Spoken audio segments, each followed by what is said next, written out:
ایک مرتبہ حضرت غوث اعظم رحمت اللہ علیہ نے حضرت خواجہ غریب نواز رحمت اللہ علیہ کو بغداد آنے کے لیے دعوت دی تو اس وقت حج کا مبارک مہینہ تھا۔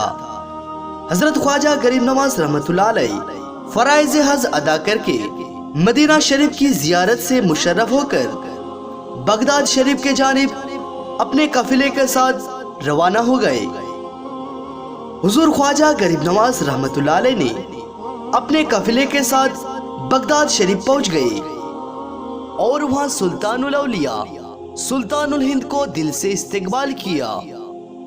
رات کے وقت کھانے کے بعد حضور خواجہ غریب نواز رحمت اللہ علیہ نے حضور غوث پاک رحمت اللہ علیہ سے قوالی سننے کی فرمائش ظاہر کی۔ حضور غوث اعظم رحمت اللہ علیہ نے اپنے مرید کو ایک قوال تلاش کرنے کے لیے فرمایا۔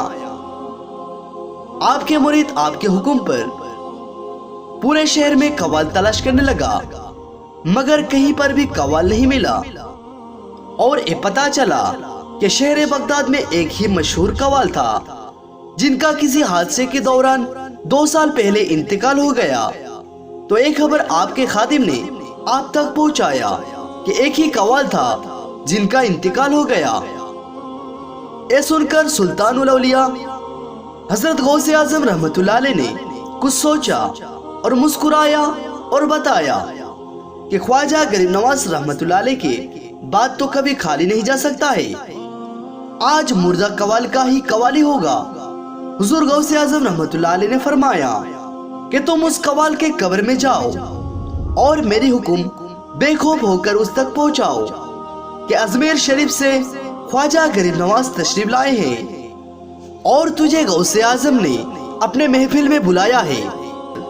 آپ کے حکم سن کر وہ خادم اس قبرستان میں پہنچ گئے اور ایک کہا کہ اے قوال، تجھے غوث اعظم نے بلایا ہے، ستارہ تیری مردہ زندگی کا زگمگایا ہے۔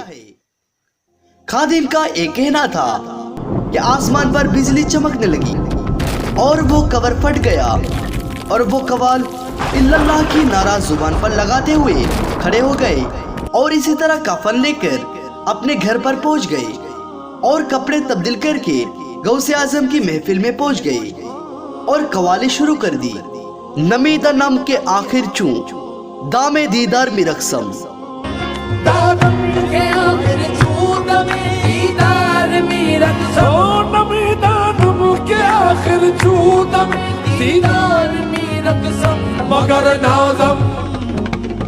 مگر نازم باری ذوقے پیش یار می رقصم مگر۔ اے سن کر محفل میں تمام افراد پر وصف کی کیفیت طاری ہو گئی اور غوث اعظم کی ایک کرامت پر پورے بغداد شہر میں تہلکہ مچ گیا۔